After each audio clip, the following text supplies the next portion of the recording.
story goes, little hope but bigger dreams. Hey, what's my fros? It's me, Gina, and in this video I'm going to be doing a twist and talk. I actually have not done one of these in a really long time, just because I haven't had any topics to really twist and talk about. So the topic started over on Instagram, and it might kind of swayed over into YouTube, and I will link a few of the videos that I watched, especially Day Soleil's video, because I feel like her video was great, well laid out, well talked about. I really don't like talking about stuff like this because I'm one of those people that if I cannot gather my thoughts and say really what I want to say, I don't like to speak on it, especially, and I also don't like to speak on stuff that I'm not really well educated in. But a lot of you guys wanted me to go ahead and share my thoughts, just because I was having the conversation with a lot of you guys over on Instagram, and a lot of you guys said that I should just go ahead and make the video. So that's what I'm going to be doing.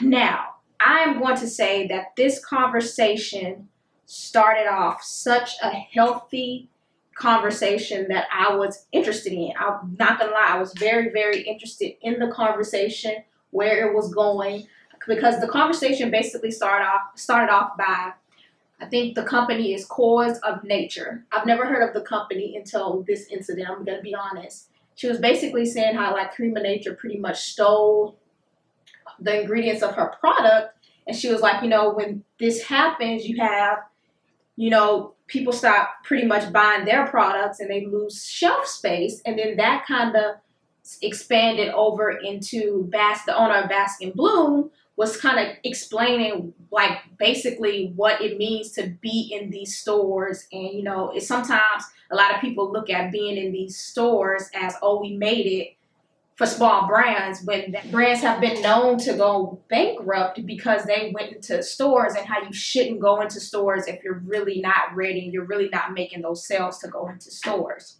So that is what interests me about the conversation. I found that topic very interesting, and that is because, you know, for me, I use, and I mean, I'm not going to even sit here and try to explain myself, because I know for a fact that I use a lot of small Black-owned brands. I use large Black-owned brands. I use affordable brands. So I kind of stick to an 80-20 rule when it comes to my channel, just because I do know that a lot of the people enjoy the fact that I don't mind spending my money on expensive products so that they don't have to. And so I was really interested in that conversation, because I always assumed that, like, you know, oh yes, my favorite brand has finally made it into Target, finally made it into Walmart, now it's going to be easy to get it. And then I still end up buying the products online. And so it just made me aware that, you know, when my favorite brands actually do make it to stores, I need to, you know, take that extra step to actually go out and buy the product from the store. And then the conversation took a hard left, and that's when I was lost, and I was no longer interested in the conversation. It became a judgment, bashing, and that was basically when one of the owners was basically saying, you know, the influencers lose integrity if they choose to work with these bigger brands, and they basically pretty much insinuating that they should only work with Black-owned brands. But I don't even think they meant like Black-owned brands. I think they meant like small Black-owned brands, because I guess they're just ignoring the fact that The Main Choice, Camille Rose, Eden Body Works, Jane Carter, like Curls, there are so many huge Black-owned brands that are doing extremely well. So I guess we just going to ignore those. So I'm assuming they were talking about the small brand. I'm gonna give them the benefit of the doubt when it comes to that, because from my understanding, some of these white-owned brands have always catered to Black hair.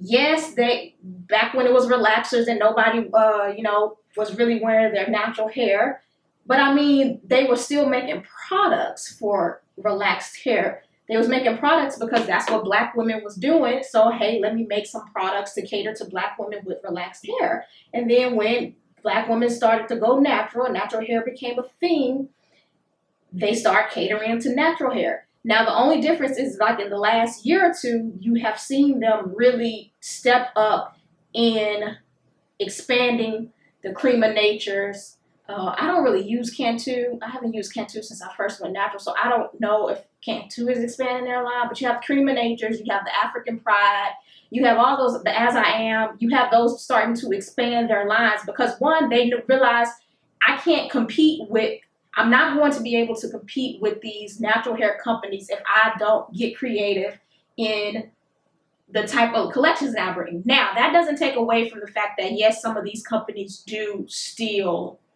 these small black-owned or even just black-owned brands' ideas. But that is life.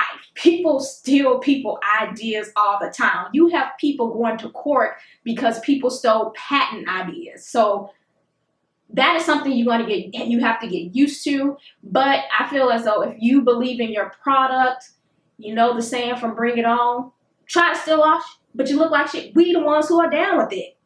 So you really don't have anything to worry about. So it's like, you know, yes, they stole from you, but I know that my brand and my products is so well made that I'm not even worried about it. Because let's be honest, I'm sure they, you know, stole ideas from the Main Choice, stole ideas from Camille Rose. But those companies aren't complaining. They're not worried about it. Just because they know that their products are good and they're not going to, like, people are still going to buy their products. People holler and scream about the price of natural hair products, but at the end of the day, people are still buying that $22 gel from Camille Rose with no problem. So somebody doing something right. But yeah, so basically, you know, that once the conversation got about influencers, it just really, I was over it because I'm gonna tell you now, for the last year, I have not done a sponsored post on my YouTube channel. All my sponsored content that I've been paid for has came from by way of Instagram. In the over a year, I have not done the sponsored content on YouTube, and that has not stopped me from using black-owned brands. All the products that you pretty much see on my channel, I've pretty much paid with my own money. My own money. A lot of times, it will be after I will create a review. Then, you know, some of the company might say, hey, we want to send you this or something like that. But I can only recall that happening twice. And that was with Obia Naturals and Algebra Beauty. So other than that, everything else that I've purchased when it comes to this YouTube channel has been from my own money. And I can just tell y'all guys now that some of these companies that were complaining about influencers do influencers dirty as hell. I can tell y'all now that I've had a company reach out to me and tell me, you know, ask me to review their products. I was like, cool, I'll review it. You know, I'll review it for free. I was willing to do it for free just because it was a brand that I've always wanted to try. I was gonna buy you anyway, so sure, I'll review it for free. Then they sent me this laundry list of requirements and put me on a post date, and I'm like, wait, I told you I'd do this for free, and now you're giving me a time crunch. And so I told them, I was like, you know, I normally charge for all these requirements, but I don't mind doing it for free. Just please don't put me on a time crunch. But I can get it. I can make sure I have the video out by mid-April. But I can't do it in that time crunch that y'all want me to. They are mad. So it's not, the problem isn't the influencers. The problem just might be the company. And then another thing is, like, I really like what Day Soleil said. Some of these companies got to step up their marketing. The days are gone. You know, a lot of people love to make the analogies. Being an influencer is not a real job. But at some point, you got to let that go, because obviously the companies that take advantage of influencers are doing well. So even if you don't like it, you still need to do it. People need to face the fact that this influencer, this social media world is the new marketing tactic. It's new, it's cheap. It's cheaper than paying for market on cable when people don't even use cable anymore. If you have Netflix, Netflix don't play ads. So this is just the way it is going to go. But it's companies need to, it's like, get with it or get lost. Like, you gotta get with the program, even if you don't like it, even if, I feel like the whole conversation just came down to you want people to respect your business, but you don't respect influencers. And even if you don't respect influencers, you need to respect your business enough and want your business to do well enough that you're like, listen, I don't really like working with influencers. I hate the way this is going, but I have to do this for my brand. And I love my brand I love my brand enough that I'm going to use influencers because that is going to get me where I need to be. And in the sense of using influencers, I'm going to have to pay them what they're worth. And if I can't pay them what they're worth, figure out a way to make it worth their while to review their things. You're just gonna have to do it. I hadn't heard of Coils of Nature, so I went to Coils of Nature's products. You know, I went to her website to like look at her products, and I'm just like outside looking in as a consumer. There's nothing about her products that makes me want to buy it. She has like 11 to 12 different butters on her website. But all the packaging pretty much looks the same except with the lettering different. So it's like you have to do something with your marketing, your packaging. People buy stuff on packaging alone. I brought that Curls Cashmere line just because I like the fact that the shampoo was black. That's a waste of money, but I brought it because of that. And you have to be willing to do that in order for your business to grow. And I think it is really, I can't think of the word that I'm looking for, to put the blame on influencers when it's your business. I remember I was watching a podcast with Black Onyx, I forgot her name, but the owner of Allocate Natural, and she was basically saying like, she waited 9 years to put out new products, and that's kind of messed her up in the sense of when it comes to growth because, you know, in the natural hair community, you can't really just put out one product line for 9 years. And so she was saying that she could have been, she truly feels like she could have been farther along if she had put out more products. But she's learning from it. She didn't blame anybody. She took onus of what she did, and she's like, well, let me fix it. I'm not going to blame anybody for what I did. And she said, she was like, I thought my products were good enough that it wasn't necessary for me to make new products. But if I wanted my business to grow, I'm going to have to do that. So I can see what people are saying, like, you know, these big brands are taking shelf space. And then I can see why some people are saying that they're not. Because I'm to be honest, I have to go like deep into Houston to pick up products because location is very important when it comes to whether or not you're going to find black hair products. Where I'm at, you're not going to find black hair products like that. So I kind of have to go deep into Houston to get those. But I can see if there's a company and they have the exact same hair product. You have exact same product. One's owned by a small black brand. One's owned by a big white corporation who can use cheaper ingredients and things like that. Somebody who is not health conscious about what they put in their body, what they put on their head, which I'm going to say is the majority of the population because there's more people who do not care about what they put in their body and what they put on their hair than there are the people that do.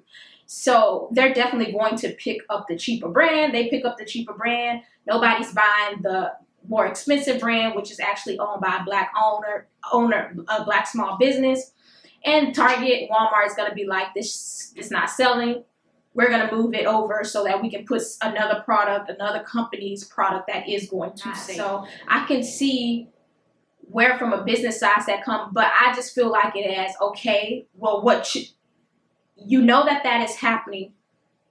What do you do to fix it? I can see that point. I just felt like the conversation should have never got to the point where it was about influencers. Influencers had nothing to do with this conversation.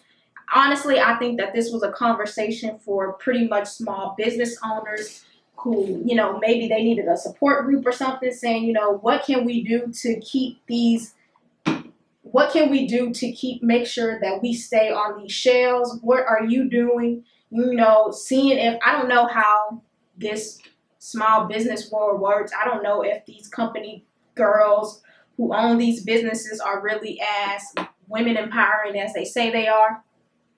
But if they are, reaching out to them, asking them what are they doing to make sure that they stay on the shelf, And even if you're not asking them, just kind of stalking them, because you can stalk without copying and seeing what they're doing. And I can guarantee you what they're doing is using influencers. At some point, you got to hold yourself accountable for what you do.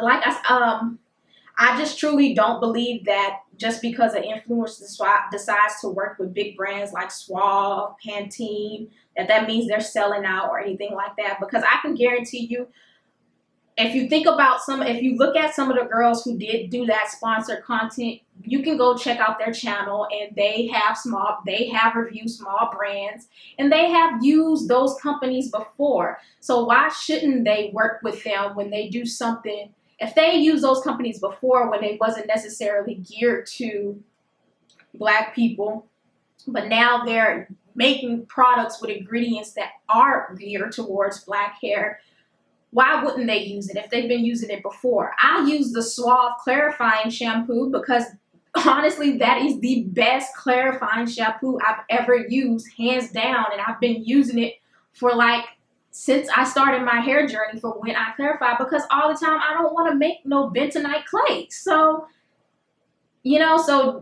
it was wrong. The conversation should have just never went into the influencer part of it. And that's where the conversation left me. And that's when I said I'm over it. It just became very judgmental, and I don't want anything to do with it. So, yeah, I don't know what else to say, because I just know for a fact I'm one of those people that support Black-owned businesses. So you ain't talking about me. Heard. But that's all I got on the topic. I'm going to finish twisting my hair up. If you guys like this video, make sure to thumbs it up, and I will see you guys in my next video. Bye. So you really made it to the end of the video. You the real MVP. But because you made it to the end of the video, I know you like my content. So make sure you subscribe so you don't miss out on any of my other uploads. Also, make sure you check out these other 2 videos that I posted on my channel. And thank you guys so much for watching.